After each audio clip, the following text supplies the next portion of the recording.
Welcome to I dream. నేను మీ Surekha.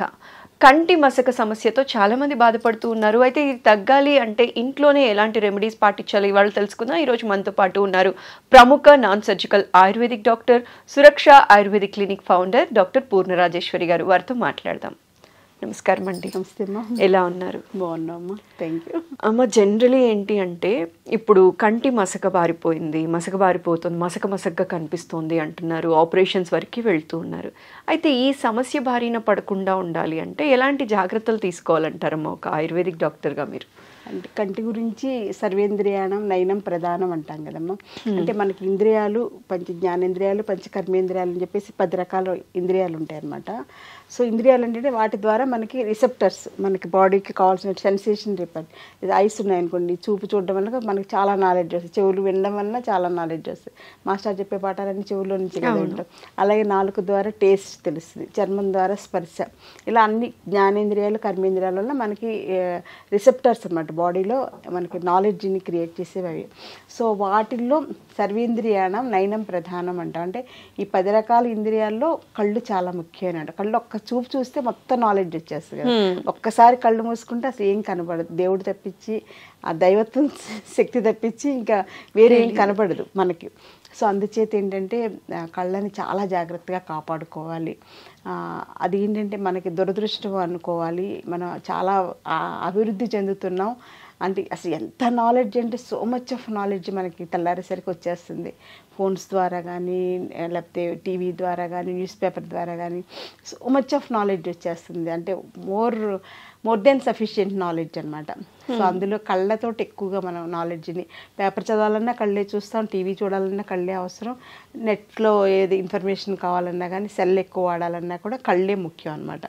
So అందుచేత మనకు తెలియకుండా కళ్ళని ఎక్కువగా ఉపయోగించడం అనేది ఫస్ట్ ఫ్యాక్టర్. సో మనకి ఏంటంటే ఎందుకు ఇలాగ అవుతుంది కళ్ళు మసకబారటం అనే దాంట్లో కంటిని ఎక్కువగా ఉపయోగించడం, ఏదైనా అతిగా మనం వాడితే అది డ్యామేజ్ అవ్వడం సహజంగా. దేనికైనా దాని లిమిట్స్ దానికి ఉంటాయి. సో మనం టేస్ట్ బాగుంది కానీ ఎక్కువ తినేసేస్తే అది డైజెస్ట్ చేయలేక పొట్ట ఎలా అయితే ఇబ్బంది పడి పైకి కిందకి వెళ్ళిపోయి వాంతులు అయిపోయి మోషన్స్ అయిపోయి నానాగందరగోళాలు అవుతాయి. ఎలాగో కళ్ళు కూడా ఎక్కువ వాడడం వలన ఆ రిస్క్ ఉంటుంది. సో అది ఫస్ట్ ఫ్యాక్ట్ మనం ఒప్పుకోవాలి. తర్వాత సెకండ్ ఫ్యాక్ట్ ఏంటంటే డైట్లో మనకి సరైనటువంటి న్యూట్రిషియస్ ఫుడ్ లేకపోవడం వల్ల కూడా కళ్ళు వీక్ అవుతాయి. కంటి రెటీనాకి కానీ, కంటి సెల్స్కి కానీ, వాటన్నిటికీ కూడా మనకి ఇంబ్యాలెన్స్ అనేది వచ్చేస్తాం సరైనటువంటి ఆహారం లేకపోవడం. అలాగే సరైనటువంటి వ్యాయామం, మనకి వ్యాయామం కూడా కంటికి స్పెషల్ వ్యాయామాలు, ఎక్సర్సైజులు ఉంటాయి. అవి కూడా మనం చేసుకోలేకపోవడం వలన కంటిని ఎలా ఉపయోగించుకోవాలో తెలియకపోవడం వల్ల, ఎక్కువగా వాడడం వల్ల కూడా డ్రైనెస్ వచ్చేస్తుంది అనమాట.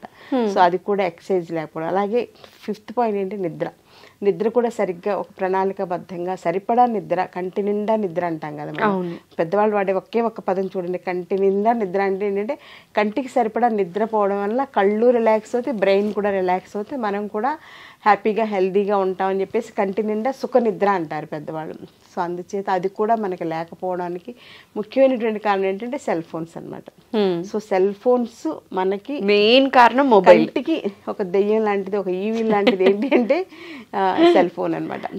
ఎంత అడిక్షన్ అంటే ఒక్క వీడియో ఆన్ చేస్తే దాని మీద ఒక 100 వీడియోలు వచ్చేస్తాయి. వాళ్ళు ఏం చెప్తున్నారు, వీళ్ళు ఏం చెప్తున్నారు, ఈవెన్ స్పిరిచువల్ 5 minutes చూసి పెట్టేద్దాం అనుకుంటూనే అది 50 minutes అవుతుందో తెలియదు, ఎంతసేపు అవుతుందో తెలియదు.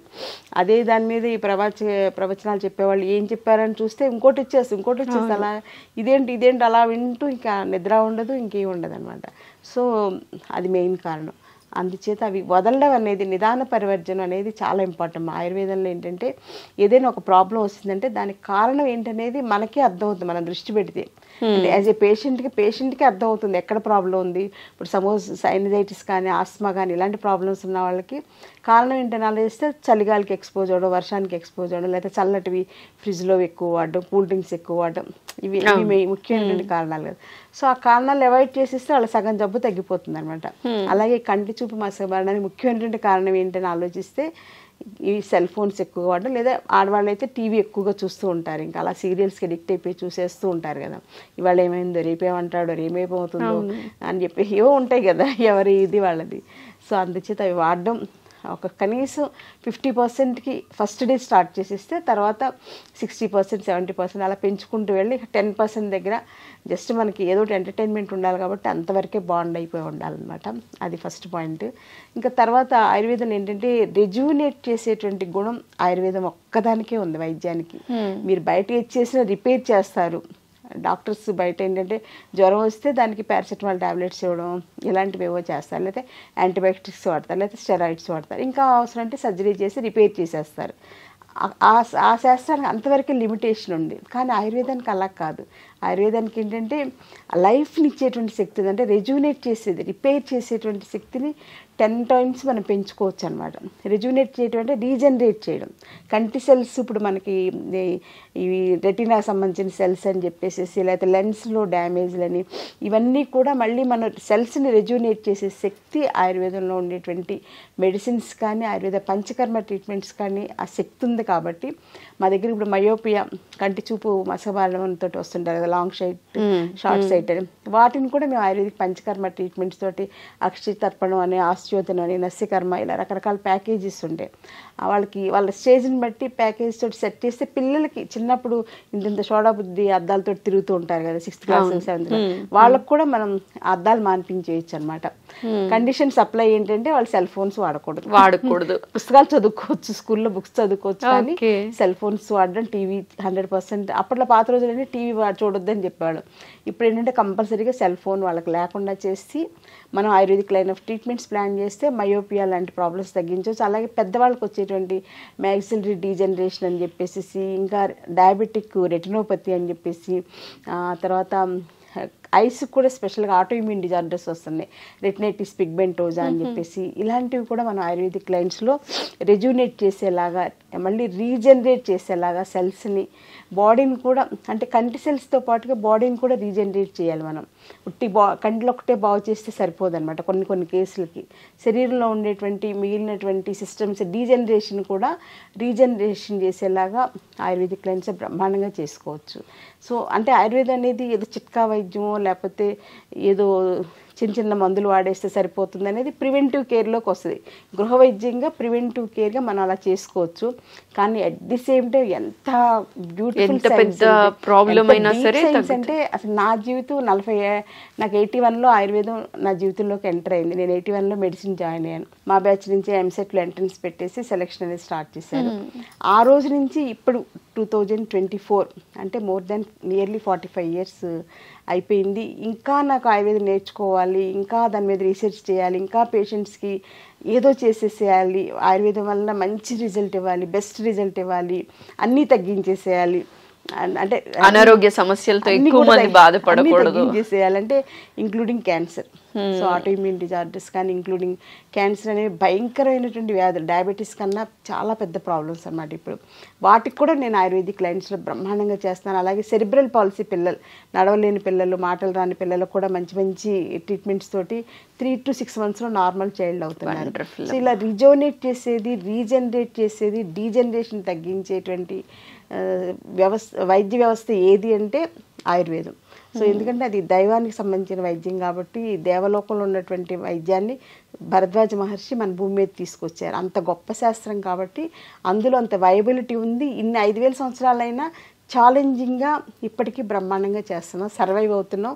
ఇప్పుడు మళ్ళీ మనకి గవర్నమెంట్ మోడీ గారి సపోర్ట్ చాలా బాగుండటం వల్ల ఆయుర్వేదానికి గోల్డెన్ పీరియడ్ ఆఫ్ ఆయుర్వేద అనేది ముందు నా కళ్ళకైతే బాగా కనిపిస్తుంది.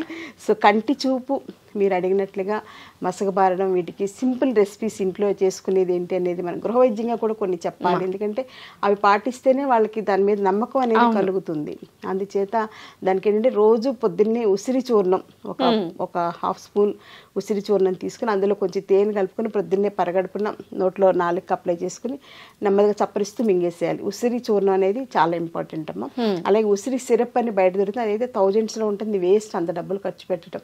ఉసిరికాయలు దొరికే సీజన్లో మనమే ఎండబెట్టుకుని ఉసిరి చూర్ణం తయారు చేసుకోవచ్చు, లేదా మార్కెట్లో దొరికేదైనా కొంతవరకు ఓకే. అది సింపుల్, ఈజీ అనమాట. అలాగే గుంటగలగరాకు ఉంటుంది కదా మనకి, పాత రోజుల్లో గుంటగలగరాకు పొలాల్లో నుంచి తెచ్చుకుని చక్కగా పచ్చడి చేసుకునేవాళ్ళు, అలా మనం ట్రై చేయొచ్చు.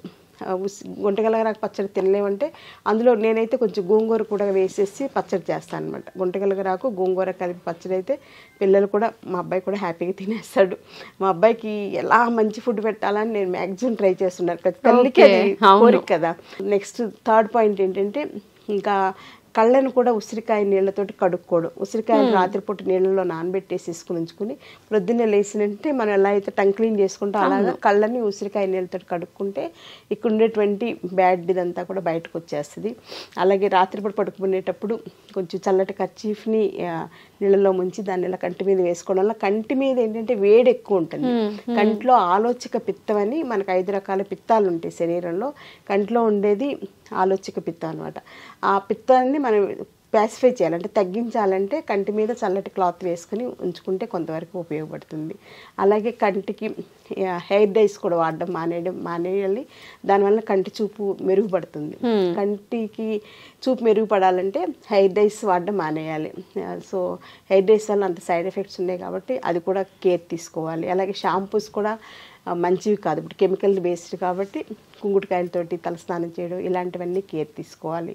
అలాగే డ్రైనెస్ ఆఫ్ ఐస్ ఇప్పుడు మోస్ట్ కామన్ కాబట్టి ఎండలో తిరిగేటప్పుడు గ్లాసెస్ పెట్టుకోవడం, బయట బళ్ళ మీద అవి తిరిగేటప్పుడు హెల్మెట్ పెట్టుకోవడం, కంటికి గ్లాసెస్ పెట్టుకోవడం, ఎక్కువ తిరగకుండా ఉండడానికి ట్రై చేయాలి. ముఖ్యంగా సమ్మర్ వచ్చిందంటే బాగా మార్నింగ్ 11 to 4 ఎండకి ఎక్స్పోజ్ అవ్వకుండా ఉంటే కళ్ళని మనం కాపాడుకున్నట్లే.